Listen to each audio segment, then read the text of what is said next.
2,000 years later.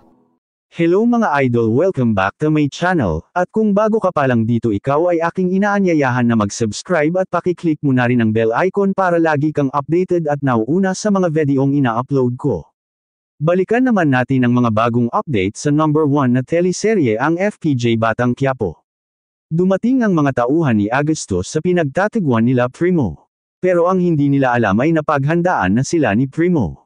Kaya madali nilang nailigtas si Yoli, sa paghabol nila kila Primo. Sumasabog ang mga patibong ikinalat nila pero sa kasamaang palad. Tinamaan ng bala ang nanay at tatay ni Amanda bago pa man sila makatakas. Nailigtas naman ni Tanggol si Mac ang kasama si Bubbles. Pero nasundan sila sa hotel na pinagtataguan nila, nagagalit naman si Bubbles dahil sa pagligtas ni Tanggol. Galit naman si David dahil sa nalaman na nakakalabas pala ng kulungan si Tanggol. Samantalang pupuntahan sana ni Lola Tindeng at Noy si Tanggol sa kulungan pero nakita sila ni Regur, makatakas kaya sila Tanggol kila Ramon, magkita na kaya ang mag-ama. Yan ang ating aabangan dito lang sa FPJ Batang Quiapo. Hanggang dito na lang, God bless you all.